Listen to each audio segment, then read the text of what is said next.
All right, Dallas Stars Fanatic podcast, jumping right into it. Connor and Garrett here with you.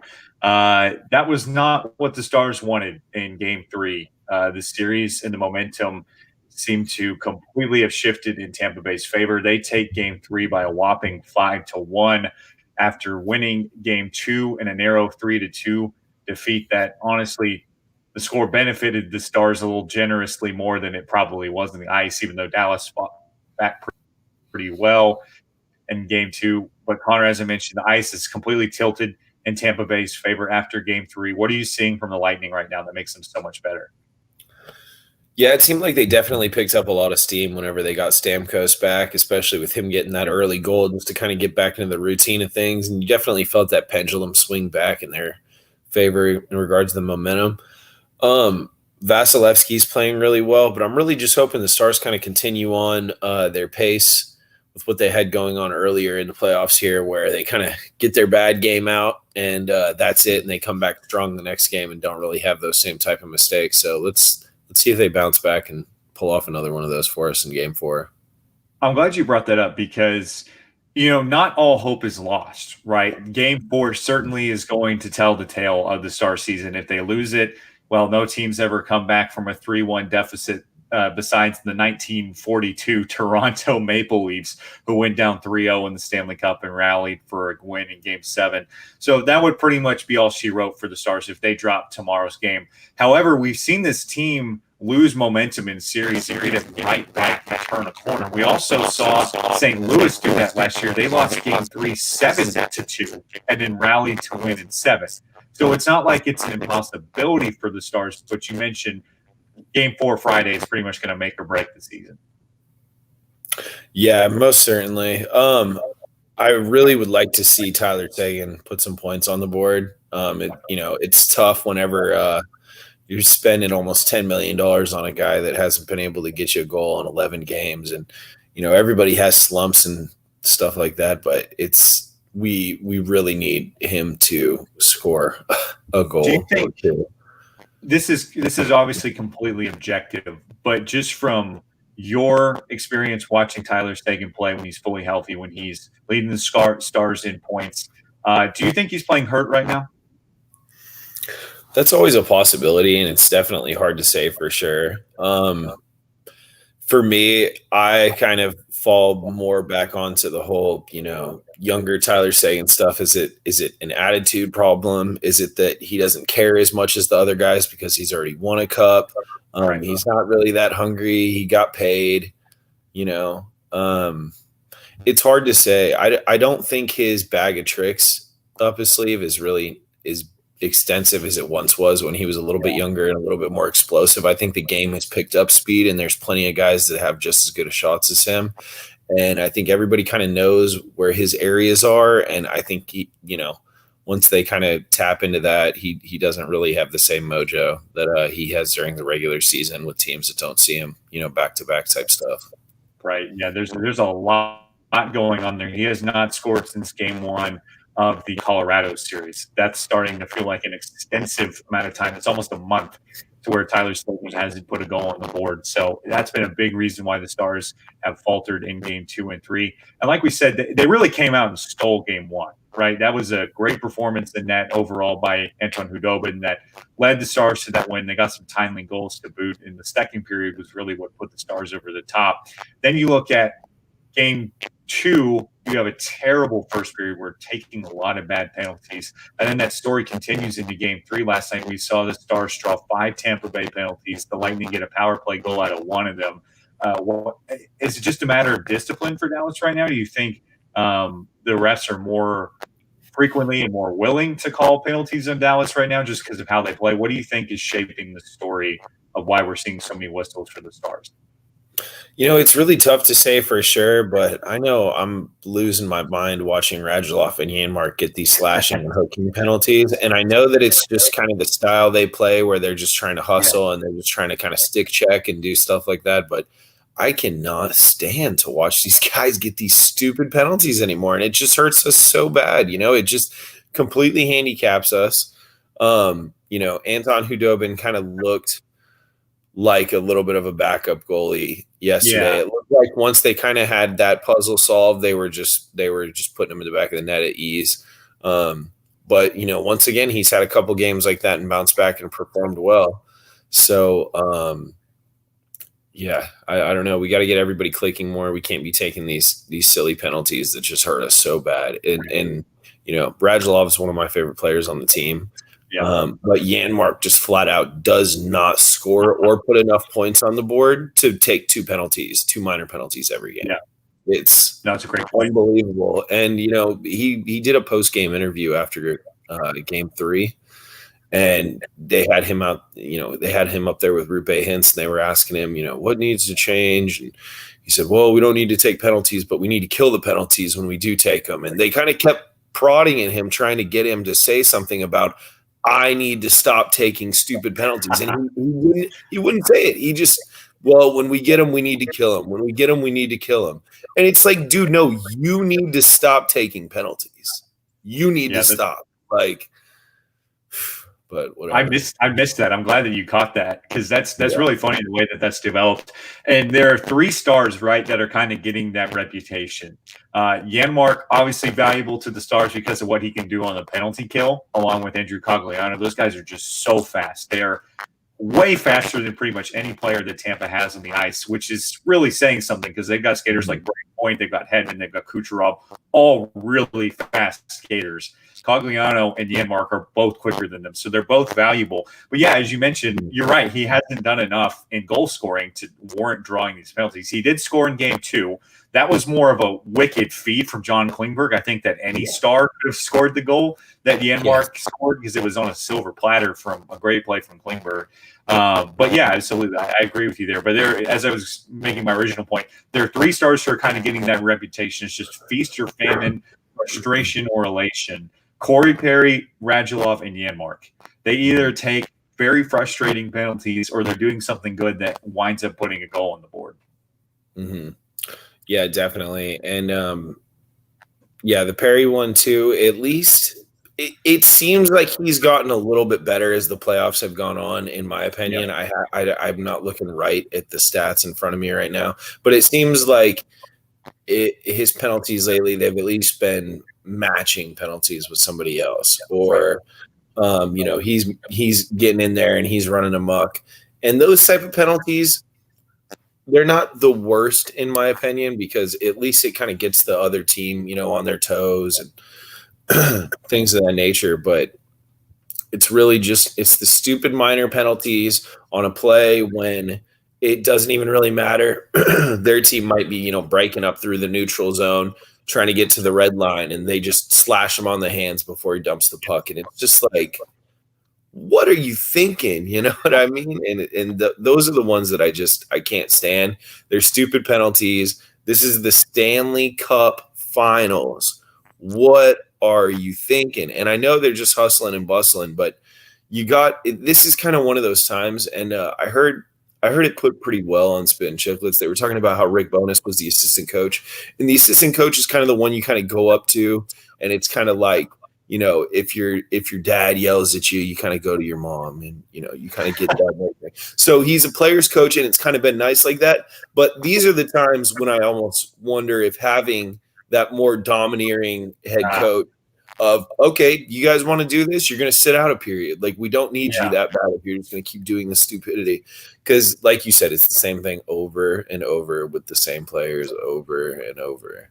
That's a great point. I think that's really apt analysis there that I haven't really dug into at all in the Stanley Cup Finals. Rick Bowness has become the media's darling just because of the underdog story as an assistant coach right at the top. But I think you're right, and I think that will definitely influence Dallas's decision when it comes to hiring a head coach in the offseason. To be fair, he and John Stevens have done a great job of game planning for the Stars throughout the past couple rounds. I saw several people say that John Stevens, who's primarily the Stars' defensive coordinator, if you will, has his defense and goaltenders playing like they did when they won the Stanley Cup in 2014 and 2012 in LA. I absolutely agree with that. He is a great defensive mind.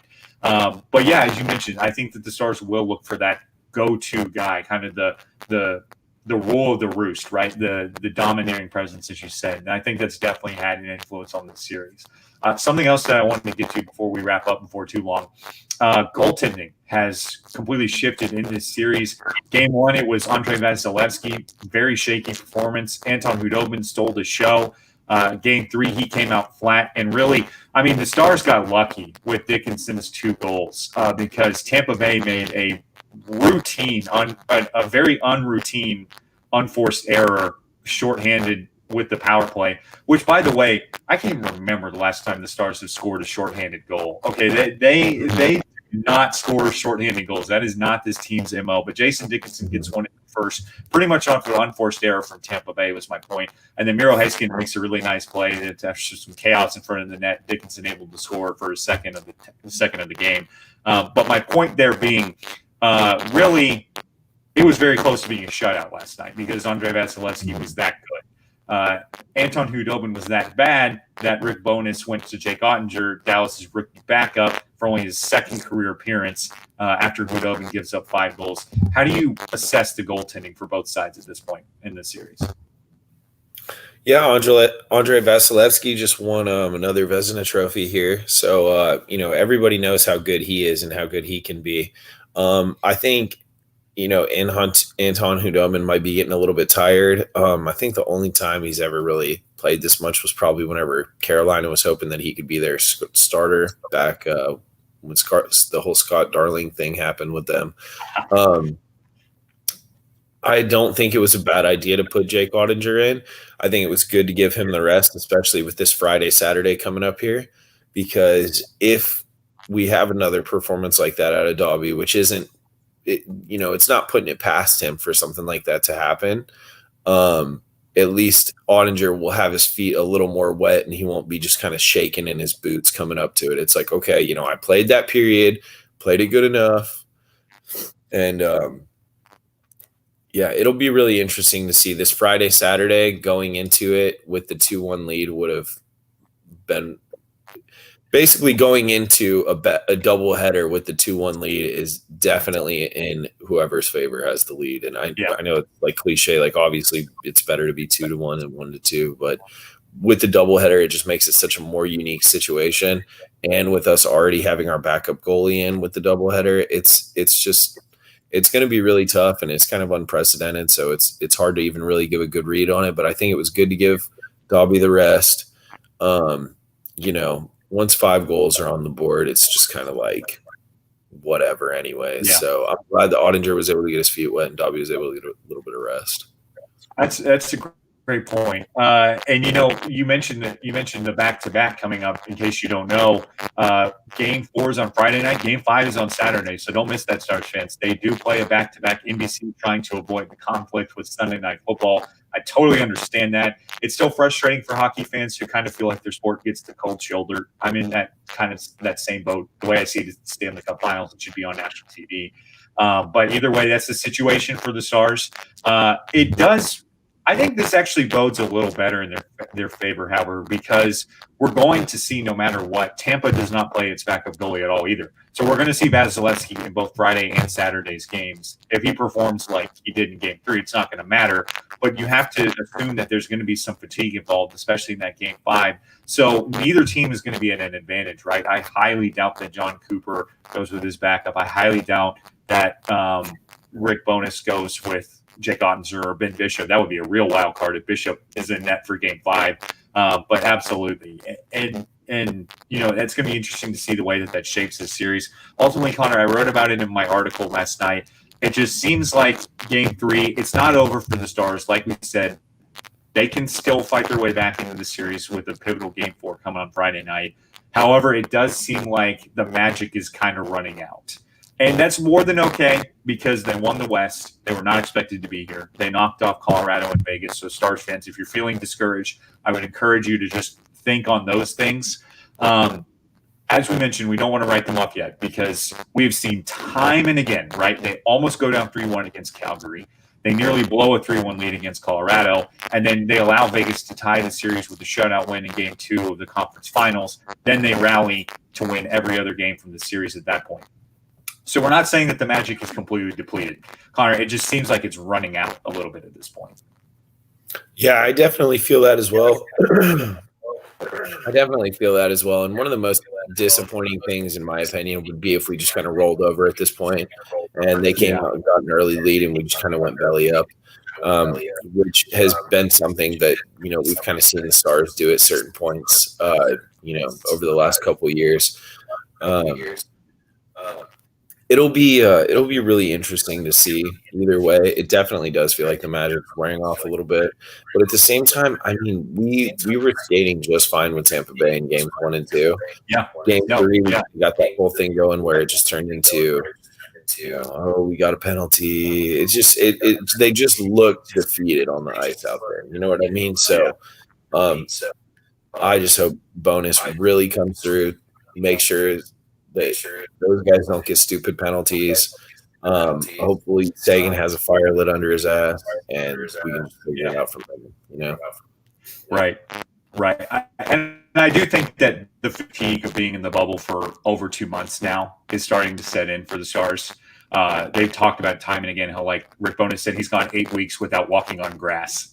Right, even though they've taken time to play golf, they had more rest after the conference final going into the Stanley Cup final. I do think it's finally started to take its toll on these guys, which, Dallas, out of all the teams we talked about it time and again, besides maybe Tampa, they have clearly shown a dedicated vision to winning the Stanley Cup, right? They were not in Edmonton to get knocked out in the first round. They were not in Edmonton to even lose in the second round. They weren't in Edmonton to lose in the conference finals. They were in it to get to the Stanley Cup and see what happens from there. And I think that really helped them. I think that pushed them past Colorado and Vegas, who really Vegas definitely did not have a similar vision to that. And you saw that the way it worked out on the ice. And I think that just at this point, they're matched up against a better team. And that vision is starting to get harder to cling to for the Stars. Doesn't mean that it's over. Like we said, Game 4 is going to make or break the season for our upstart underdogs. It's going to make or break the season for them. But I'm curious, the way that I assess it, if the Stars can win Game 4, we've got a series. It's a best of 3. I think that things are level again. I think that Dallas could just as easily win a Stanley Cup as they could lose it.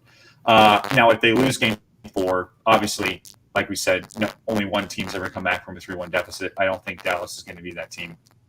That being said, I do see them getting it to 6 either way because of the back-to-back, right? Even if they drop an egg on Friday night and go down 3-1, I still think that they could rally for a win on Saturday night to at least save some face and get to a Game 6 Monday night. Do you agree? How do you break down Games 4 and 5? Yeah, I completely agree with that assessment. I was going to say I think that for sure games are going to be split on Friday and Saturday. I do not think the same team is going to win both games, and so it's going to be really difficult.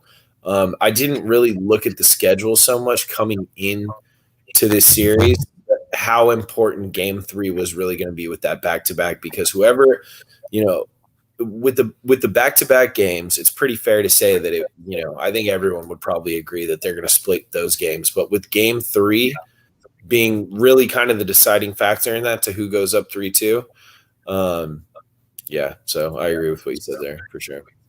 Yeah, it'll be interesting to see. Like we said, no reason to write them off yet because they have rallied time and again throughout the postseason. But I will say the winner of Game 3 has won 75% of Stanley Cup finals. So that is truly a pivotal game. Like we said, Dallas could, if there's going to be any group that's going to be in that 25%, it's going to be this upstart group of veterans and underdogs. And we'll just have to see how it breaks out. We'll cover it either way. I'm good for a post-game reaction on Friday night. Connor, I think you said you were good as well. So we will definitely be back with you breaking down whatever happens in Game 4 Friday night. Puck Drop is at 7 o'clock on NBC Sports Network. Be sure to enjoy the game, Stars fans. Just enjoy the ride at this point. No matter what happens, just enjoy the fact that Dallas is here. And we'll break it down with you. Check out our site, DallasSportsFanatic.com. Find us on Twitter at Dallas_Fanatic. You can follow me on Twitter at GJonesOnAir. Keep an eye for Connor's work on the site as well. Signing off for now. We'll be back with you on Friday. This is the Dallas Stars Fanatic Podcast.